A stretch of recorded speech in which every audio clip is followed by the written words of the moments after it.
A man of immense power stands at the peak of an empire, surrounded by wealth and influence. Every morning, instead of indulging in luxury, he sits alone, pen in hand, writing in a small notebook. His words reflect patience, kindness, and the essence of goodness, crafted not for others but as a promise to himself. This man is Marcus Aurelius, the Emperor of Rome, who lives not as a ruler but as a seeker of wisdom, forever striving to better himself. His journey unfolds from a humble childhood to the heights of power, embodying a tale of strength, stillness. The year is 121 AD, and the bustling city of Rome pulses with life. Crowds fill the streets where merchants call out and soldiers march. Amid this vibrant chaos, a baby boy is born in a quiet home. His name is Marcus Annius Verus, destined to become Marcus Aurelius. Born into a respected family, his grandfather served as a trusted governor, surrounding Marcus with influence from the very start. Yet unlike others, young Marcus carries a serious demeanor.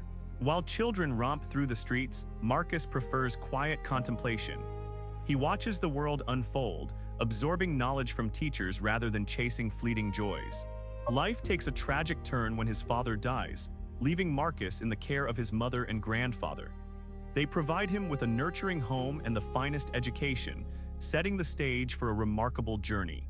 It is within these walls that Marcus begins to uncover a profound truth, a discovery. As he grows, education consumes Marcus's life. His family employs esteemed teachers in language, history, and law, believing that knowledge defines a person's worth. He immerses himself in every lesson, diligently absorbing every piece of wisdom. Yet one day, a teacher arrives who is unlike the rest. This mentor teaches Marcus not just facts, but how to live with purpose. He introduces him to Stoicism, a philosophy that reveals a crucial insight.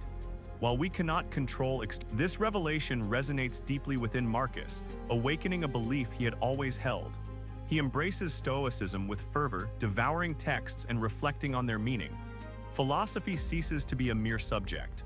It transforms into a guiding principle, a quiet revolution of his mind. Meanwhile, far away in the imperial palace, the reigning emperor Hadrian takes notice of this young boy's potential. Intrigued, as Hadrian contemplates the future of Rome, he faces a pressing question: who will be worthy to lead after him? The emperor's gaze remains fixed on the thoughtful boy, sensing something extraordinary within him. The winds of fate are stirring, and the path ahead promises to mold the destinies of both Marcus and Rome itself in ways neither could. He watches the young men of Rome with a discerning eye, seeking someone worthy of the greatest responsibility in the world. Among them, his gaze repeatedly lands on Marcus, a teenager displaying an uncommon blend of intelligence, calmness, and genuine goodness. Hadrian makes a pivotal decision. He arranges for Antoninus Pius to become the next emperor, but only on one condition: Antoninus must adopt Marcus as his son. Suddenly, the quiet, thoughtful boy who finds solace in books and philosophy is thrust into a role he never desired. He is now officially in line to become the Emperor of Rome. With humility, Marcus accepts this fate, aware of the immense weight upon his shoulders. He immerses himself in his studies, eager to learn from his teachers, scribbling in notebooks. For nearly 2 decades, Marcus lives in the shadow of Emperor Antoninus Pius. Though not yet an emperor, he absorbs knowledge like a sponge, working closely with Antoninus. Daily, he aids in decision-making, listening intently during meetings, observing the intricate governance of the empire, how laws are crafted, and how conflicts are navigated. This slow, patient education shapes him, and Marcus is grateful for every moment. Alongside his political training, he builds a personal life, marrying Faustina and welcoming many children, though not all survive, a painful truth of ancient existence. He experiences loss, worry, and sorrow, yet always returns to his philosophy, understanding that life intertwines joy and pain, and that facing both with grace is essential. During these formative years, Marcus writes, not for an audience but for himself. These private reflections will eventually evolve into the renowned Meditations. Yet for now, he remains a diligent student of life, still preparing for the inevitable. In 161 AD, the unexpected occurs. Emperor Antoninus Pius dies peacefully, leaving the throne of Rome vacant. All eyes turn to Marcus Aurelius. At 40 years old, he stands on the precipice of a monumental journey. When he ascends to the throne, he makes a decision that will define his reign. he refuses to rule alone, inviting his adopted brother, Lucius Verus, to share the imperial burden. This act of sharing power, unheard of in Roman history, reflects not weakness, but wisdom. As Marcus, from the moment he takes the throne, challenges crash upon him like relentless waves. In the east, the formidable Parthian Empire launches an attack on Roman territories. Marcus sends Lucius Verus to lead the army against this powerful foe. The war drags on, testing the mettle of Rome's soldiers. Victory comes, but it carries a grave consequence. Returning soldiers bring a deadly plague that sweeps across the empire, claiming millions of lives, sowing fear and chaos. Marcus faces this crisis not with panic, but through calm thinking and resolute decision-making. He does not retreat into his palace. Instead, he works tirelessly, organizing assistance for the afflicted, ensuring the government functions amid the strife and guiding Rome forward. Steady as an ancient oak, the life of Marcus Aurelius presents a stark contrast. A man who cherishes peace, who delights in the quiet contemplation of books, finds himself often at war. His reign is marked by conflict along the northern borders of the empire, in regions now known as Germany and Austria. There, the fierce Germanic tribes press against Roman territory, relentless and determined. As he navigates the complexities of leadership, Marcus is compelled to confront the reality of warfare, balancing his philosophical nature with the harsh demands of an empire under siege. Each campaign tests his resolve, each decision weighs heavily on his spirit, yet through it all, he clings to his ideals, seeking to embody the just root. Marcus stands at the forefront of the Roman army, his breath visible in the frigid air. Year after year, he faces relentless foes. Cold winds whip through the ranks, biting at soldiers clad in armor. The stark landscape stretches endlessly, devoid of warmth and culture. Days turn to weeks as Marcus leads his men through treacherous terrain, determination etched on every soldier's face. Hope flickers, night falls, but the camp remains restless. The crackling fires offer little comfort against the weight of their struggles and uncertainties. Through frostbitten fingers, Marcus clutches his sword, resolved. Each battle fought is a testament to their endurance and courage.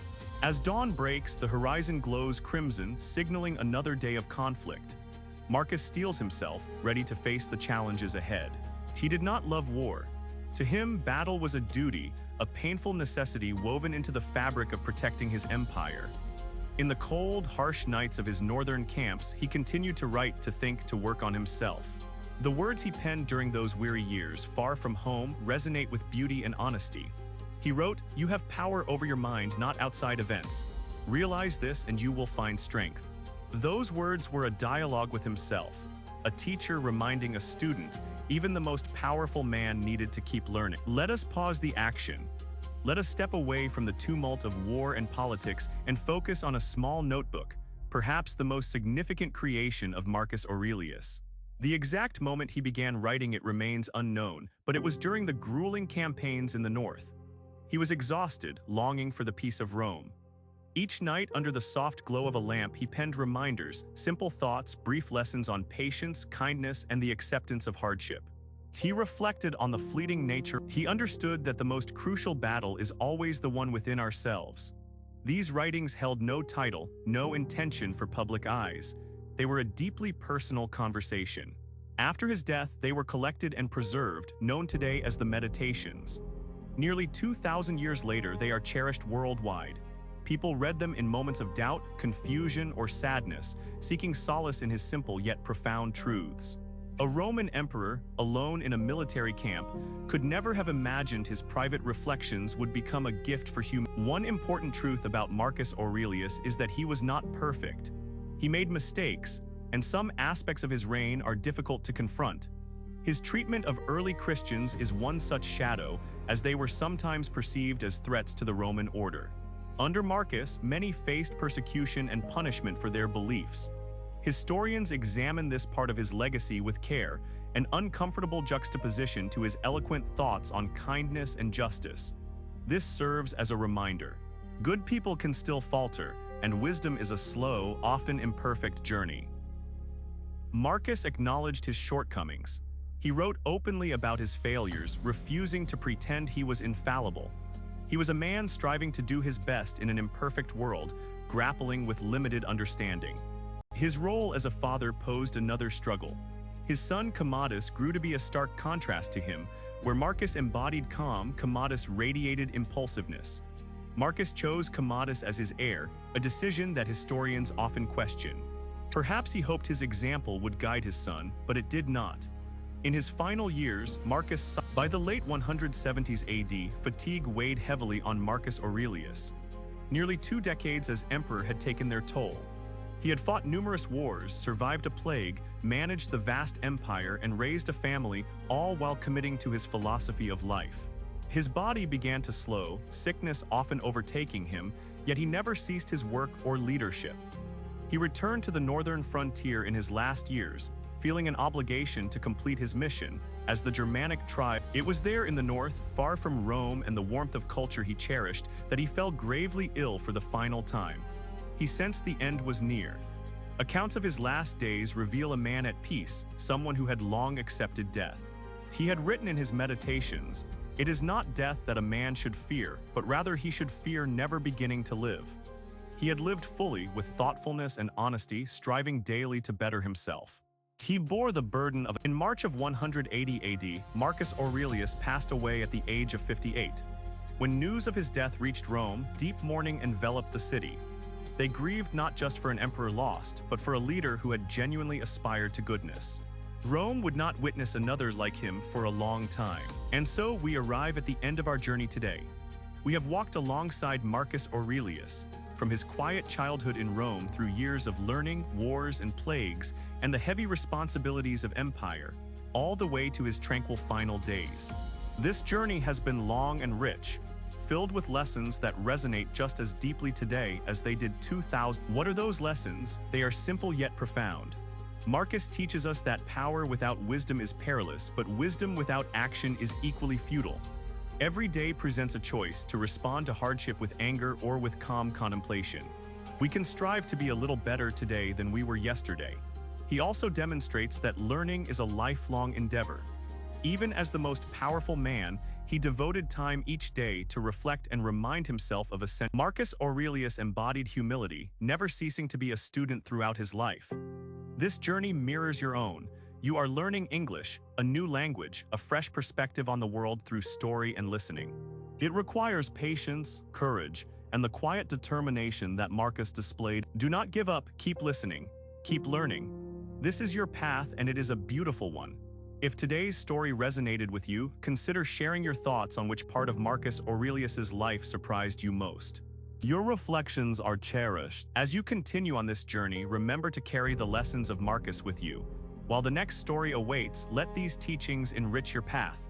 Until then, keep moving forward. You are doing something truly wonderful.